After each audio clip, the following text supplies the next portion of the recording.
You're listening to Leading Up with Udemy. This podcast is your guide to developing your skills as an emerging or seasoned leader.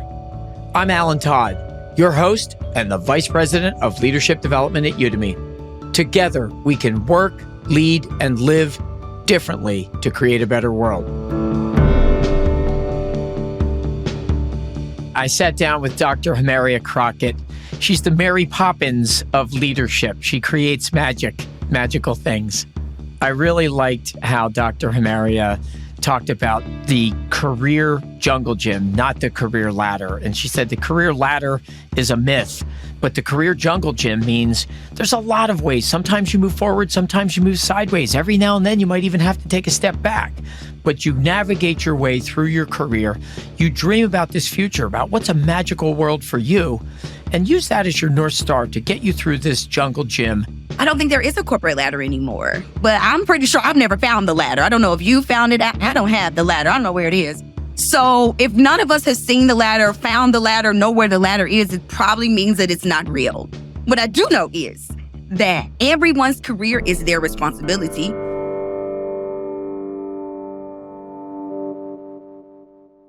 This week on Leading Up, we have Dr. Hamaria Crockett. Like Mary Poppins, Dr. Hamaria has a talent for seeing the best in people and bringing out their strengths, while also challenging them to grow and develop in new ways. Dr. Hamaria is a keynote speaker, executive coach, and is the VP of Leadership and Organization Development at PAX 8. Previously, she was the Director of Learning and Development at SoFi and a leadership coach at Korn Ferry and Deloitte. She received her PhD in public leadership from Capella University. Dr. Hamaria, welcome to the podcast. Thank you so much for having me, Alan. I'm so excited to be here. Awesome. So my first question, if a manager's job is to motivate and inspire employees to do their best work, it looks like right now we're achieving the opposite, disengagement and burnout. So why do we continue to promote people into leadership roles who may or may not be good at managing people and then let them sink or swim without any development? I think that's just kind of the way of corporate America, that we've thought that the sink or swim was the best way and the best method. But what we're realizing in leadership and development, that's not necessarily true. If people were to take a look at their current leaders and to maybe even just do a quick little survey, most of the time, leaders have not had any training. People saw the greatness in their leadership. They saw, they were a wonderful individual contributor. And they then decided that that person should be a leader without giving them the tools and the techniques and the methods or any kind of training in order for them to be better at their jobs.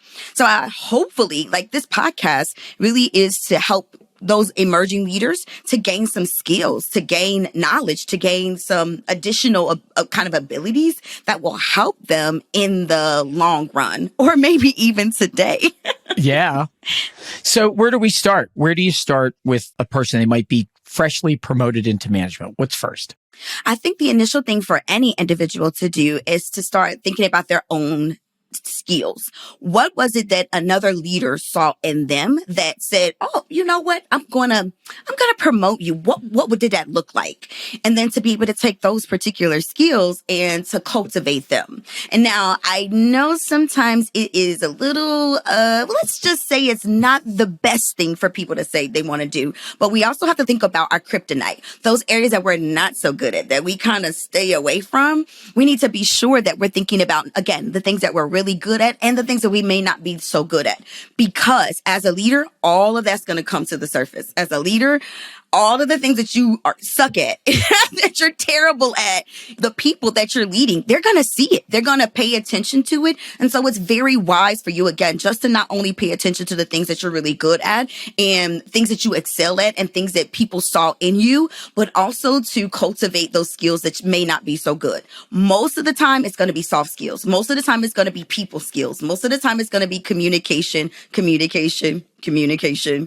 Because that is the number one reason why people leave organizations, is because lack of communication, lack of career development, lack of transparency, and generally it's because of their leadership.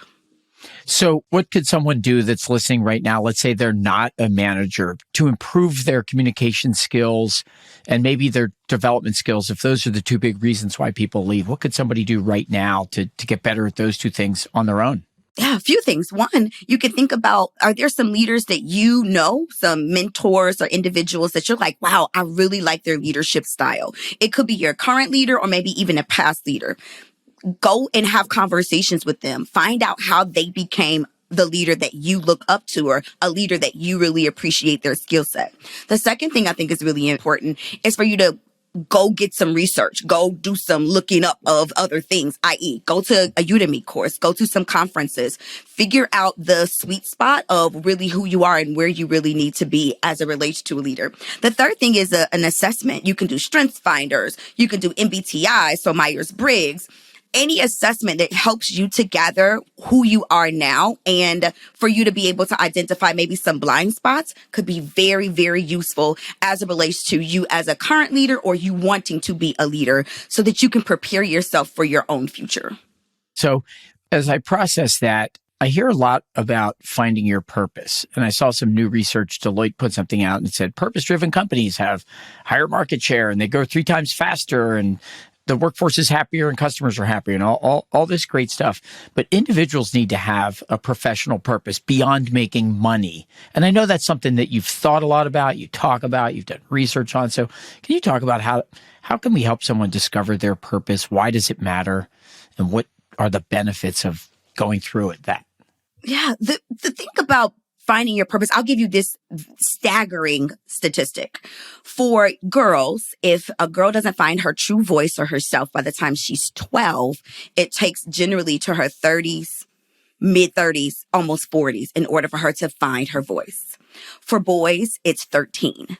So imagine if you have gone all of these years without having a voice. And now, generally speaking, people in leadership, they're in their late 20s, early 30s. And this is the time that you have that, oh crap, why am I here? You may not necessarily want to be a leader while you're having that, oh crap, why am I here? Like, oh no, who am I? And having that in the mix of being a leader. So when it comes to individuals trying to find who they are and the importance of finding who they are, it is so that you can not only just be a better person, so that you can also be a better leader. Individuals, like you said, with Deloitte and just tons and tons of research in positive psychology, they've identified simplistically, if you can identify who you are as a person, you can then help uplift, you can help motivate someone else. There is no person that can motivate you better than yourself. And if you don't have that internal working that says, you know what, I can do this, I can survive this, I can overcome this, I can accomplish this. If you don't have that kind of plane in your mind, then it's going to be very difficult for you to be able to move forward in anything that you do. The other thing about being able to find your true voice or to find who you are, your most authentic self, is that then people don't feel like they are talking to different people every single time they speak to you. You're trustworthy, that they can actually trust you because they know you. They know who you are. They know your personality. They know aspects about you, versus it being a situation where they feel like they get Dr. Jekyll and Mr. Hyde every single time they get a different person being able to talk to and to be able to have conversations with. The final thing I think that is really important about kind of finding your true self and why it's important, not only again for leadership purposes, but for personal reasons. I think one of the things that we've got to remember is, what did we like to do when we were kids? What was it that really motivated us, that just made our little faces just brighten up, that we just were so excited about? Was it when we used to dance or sing? What outward expression helped us to feel like our true selves, and how can we get that back as adults? I think sometimes we forget the essence of who we were as children. We grow up, but the truth and the beauty and the things that really motivate us and energize us, it carries throughout our lifetime. It doesn't just go away. So how did you figure out your passion and purpose and positive psychology? Like, you've brought that all together, and I think you're really clear about finding your true voice, your true self, being authentic. And so many people aren't that. So how did you figure it out? And what's the lesson for someone else? Honestly, I didn't know that everyone wasn't like me.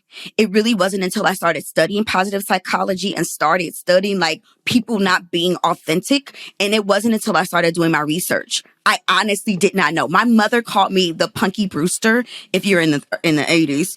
that would be like the Powerpuff Girls if you're in the 90s, or like Blossom or That's So Raven if you're in the 2000s. I've just kind of always been myself. I don't know how to be anybody else. And I realized that that was a gift of parenting. My parents gave me the gift to be who I was. And it was not until I literally started studying and I was like, wait, everyone is not like me. People don't have this. And so that then became my mission. My mission is to help release people, to help people to understand that you can be true to yourself and you don't have to put your trueness, your authenticity in the closet, because you can be as loud and boisterous or as quiet. If that's who you are, then be whoever that person is. And I want to help free people to be able to know you can just be exactly who you are because it's perfect. That person, that personality is perfect just like it is. We just may need to make a few little tweaks. So how do we get there? So many people struggle, right? Fear of embarrassment, fear of failure. I have some authentic self, but I wear masks that I put on when I go out in public to protect my ego. How did you overcome that? How do you advise other people to do that? Yeah, I think the biggest thing is to start kind of writing out who you are, not who you want to be, but who you are, the things that you like, the things that you dislike, the things that make you happy, the things that make you sad. You've got to take an internal assessment and identify that first. Because if you don't identify what you like and who you are and the very foundation, your own value system, unfortunately, other people, other situations can help waver you. But if you know who you are, then it doesn't make a difference what anyone else says. If you know who you are, you can stand on your own truth. And it's not about anybody else. It's about you being able to stand on what you believe in. And it's very, very difficult for a person who is already authentic to be taken off their square, to be taken off their, we'll call it their soapbox, to be taken off of not being who they are. I mean, it's cool. You just got to be okay with your uniqueness. So you've coached a lot of people on this topic about getting first to know yourself and this authentic and true self. You've done a doctoral dissertation research on authenticity. What percentage of people do you think are alive in the workplace with a deep sense of authentic self? I don't know if there's like a particular percentage, because I think that a lot of times in corporate America, we are bred to be someone else. What's valuable is to know that it's okay for you to have multiple versions of yourself.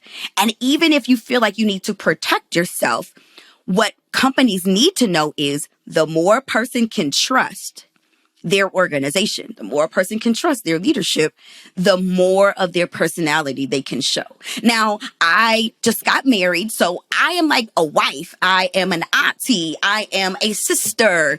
I'm a daughter. You don't need to bring all that, Hamaria. She don't got all of these, don't have to come to the table. But people, we have to realize, all of us, we have to realize what we can, like what we give ourselves permission to bring to work, and the other things that we may need to, keep at home. And it's okay. It's okay for you to have those different kind of facets or versions, like I said, of yourself, because as you trust people, the more of your true self will come out. As you believe in who you are, you will let people to start seeing that beauty or that hidden treasure that you've been hiding from the world that you may just need to let other people see. I believe that so many people go through life and they actually never find their purpose, their true voice, their authentic self. You've done all this research. What's missing? What's the key to unlock this for people? One of the main things that I think is important about discovering who you are, I did a TED Talk and I compared authenticity to a garden. And in that description, it is your responsibility to take care of your own garden. But there's some things in your garden, some weeds, some bugs, some vermin that may be in your garden that you didn't ask to be there. Still, if you want to be more authentic, you've got to do the work to be able to pull out the weeds, to be able to put the bug spray, to put the weed in feed, whatever it takes in order for you to become who you are. You've got to do the work. It's not good enough to just say, oh, I want to be more authentic, but we are not digging deep inside of who we are. We are not uprooting who somebody said that we should be or we need to be, or following a dream that's not our own. In my research, one of the things that I found is that every single person, if they were considered to be authentic or inauthentic, the one thing everybody had in common was one way they were able to express themselves. For some people, that was singing. Some people, it was writing. It could have been poetry. It could have been public speaking. Everyone has something that they can start with in order to become more authentic. And if they start there, then it's going to be easier for them to start kind of grappling with all of the other things. So again, if we're talking about a garden, if you pull out one weed, that's not enough. You could go and really kind of figure out all of the other things that other people, again, may have put in your garden, or other people may have said about you, or other people. If you get it, most of the time it's because other people have put these things on us and we have unfortunately started to believe them. That has carried on into the workplace.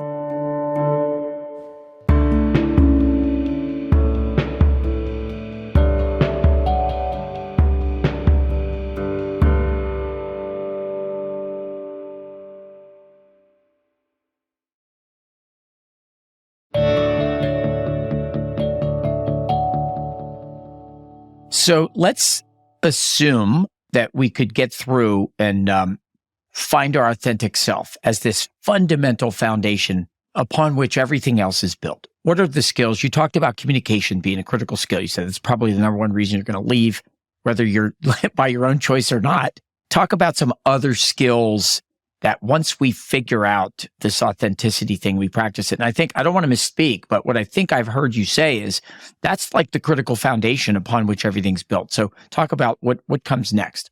Yeah, and let's be real, being and trying to find your authentic self is the hardest part.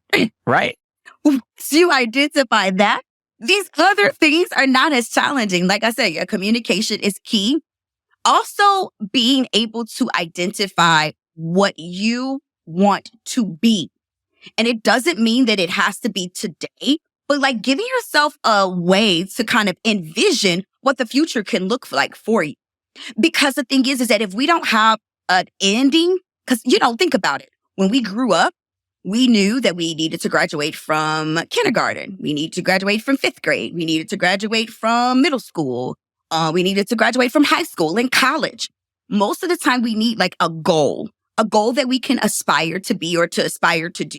So yeah, maybe your goal is to be a CEO of some blah, blah, blah, blah, blah company. Cool. That's great. Wonderful. You have a goal in mind. Now you can work backwards to really figure out, what does that mean? What skills do you have to have? What information do you need to know? So if you can kind of work from there as a new leader or an emerging leader, it's going to be very helpful. What is going to be harmful is if you're just floundering everywhere and you really don't have any kind of direction. You've got to create direction for yourself so that you can accomplish goals. And remember, goals are those tiny little accomplishments so you can have small wins. It's not always, I became a CEO tomorrow. Like, have the small wins and be okay with those small wins until you get to your larger goal. So what do you say to someone that has, I want to be a CEO and I want to be tomorrow? And by tomorrow, they mean like in a year, in 2 years. Yeah, I think that's feasible for some people. But if you're talking to people and you're talking to your network and you are having conversations, you'll realize that if it is from a multi-million or billion-dollar company, it's just not feasible because of the work that needs to happen, the experiences, as well as being able to answer some of those very big questions. And if you've not answered them for yourself, it's going to be real difficult for you to lead a large group of people. So for those people, I've coached people. They're like, yeah, I want to be CEO in 2 years and I just graduated from college. Of course you do. It's a great idea. Not to say that you can't do it. I want you to do what you think is great and what you think is best. But I also, not to warn people, but I'll say is to help inform people that the greatest gift that you have is time. And sometimes it takes time in order to cultivate you to become whatever this thing is. The reason why we have elections or the reasons why we have people to walk through or work through a process is because we know it takes time to cultivate a skill. We don't plant something and then go outside the next day and say, oh, look at that beautiful whatever it is. it takes time. And sometimes we have to just be mindful of that to know, again, it's not to say you cannot do it. It just generally takes a little time for things to develop and for things to grow. Hopefully you are the person that's developing and you're the person that's growing. Yeah. So a number of people that have been on the podcast, very successful people, have said that, I'll phrase it my way. Perseverance is one of their keys, right? You got to, and you've said this, you just got to get in and you got to do the work.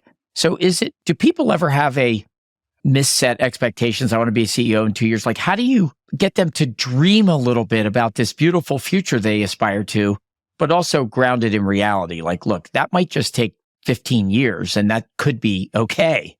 I think the greatest thing is to ask questions around what you want to be. So, okay, cool. You want to be a CEO in 2 years. Why? Who told you that was what you needed to be? Why is that in your mind? So you have got to ask yourself the who, what, when, where, why, how questions in order to start to really discover why is that your goal, and the goal and the time, why are those set together? Because if you don't identify that, then it sounds crazy to everybody else that hears it. And again, it may not be crazy to you because you're being your authentic self. Along the way, you probably will figure out you may not have exactly what it takes right now in order to do that. And that is okay. It's not failure. It's just learning from your own successes or your own mishaps. And that's all right. All right. So let's build off of that. How do I climb the corporate ladder?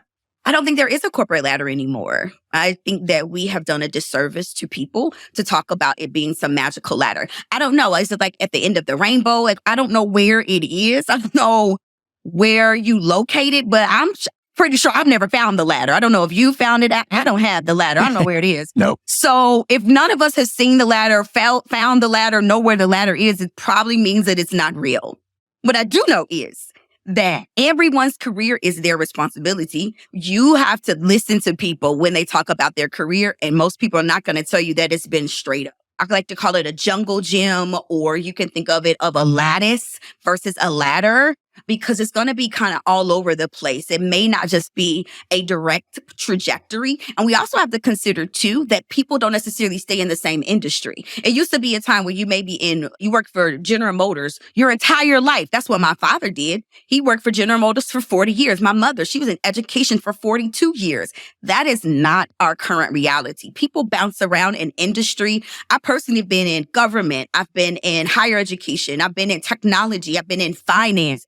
Those things were not as readily available back in the day. But now that we have these multiple different facets, that's as unique as you are, your career can be as unique as you. So we have to own our own career.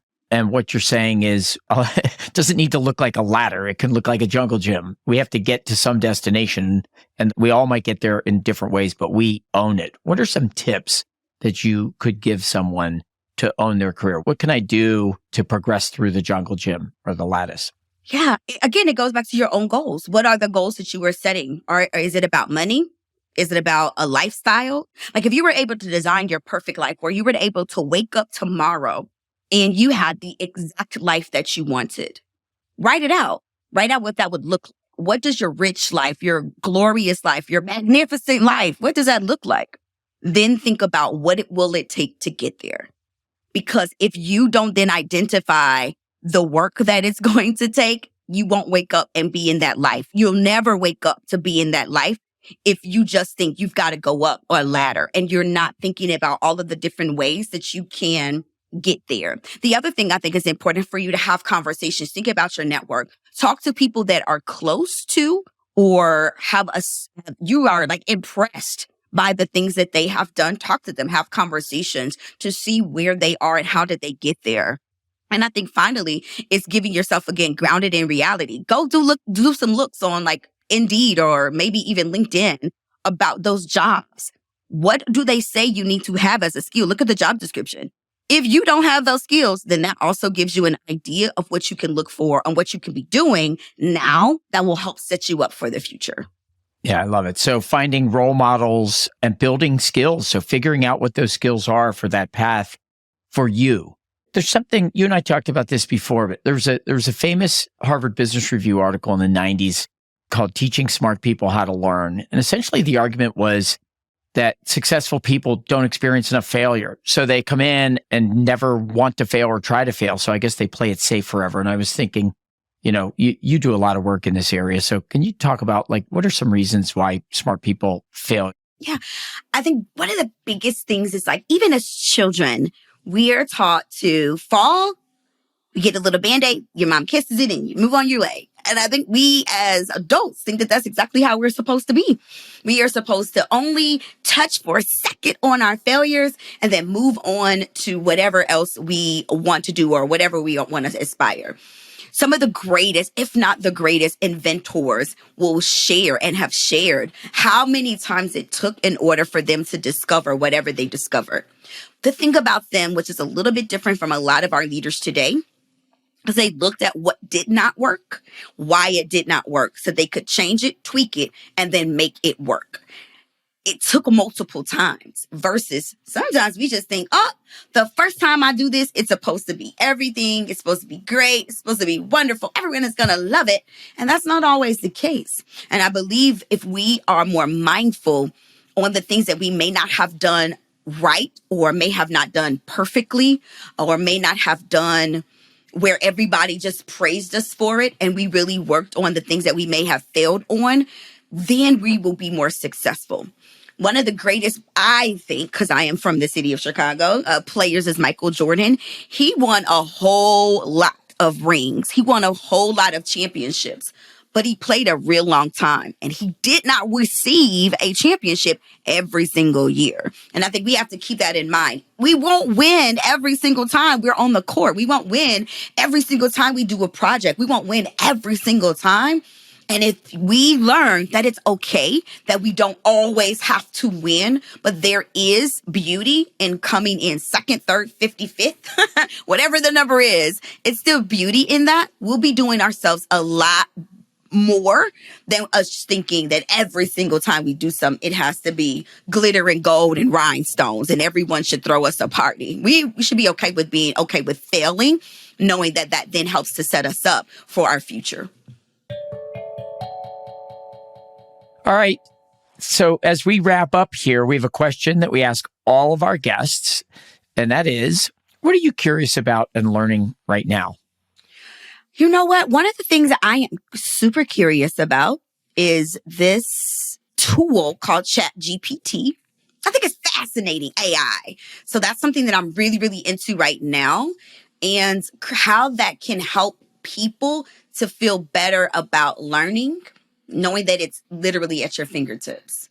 And will that change people receiving information from technology versus from other human beings? I don't know where this AI thing is going. I just think it's really fascinating, especially typing something in and it tells you, these are the 5 steps to be a good leader. Does it really tell you that? I don't know. So I'm thinking that it's interesting to really know how technology is moving and shaking and being formed. And as human beings, how we are respecting it, honoring it, or not. That's what I'm thinking about now. Love it. Thank you, Hamaria. Great answer, and a topic that none of us knows where this is going. Right. Thank you. Dr. Hamaria, thank you so much for joining us on the podcast. Thank you so much for having me. I really appreciate it. It's been a joy.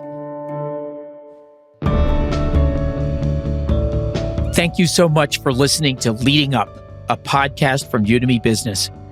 We'll be back next Wednesday with another episode to help you level up your leadership skills. Follow the show so you never miss a new episode. And if you like the show, leave a rating or a review. We love the feedback, and it really helps us find new listeners. To learn more about Leading Up or how Udemy can help you develop leaders at scale and move business forward, visit business.udemy.com. The Leading Up podcast is produced by Udemy in partnership with Pod People. Special thanks to our production team, Alex Vigmanis, Amy Machado, Brian Rivers, Danielle Roth, and Carter Wogan. Our original theme is by Soundboard.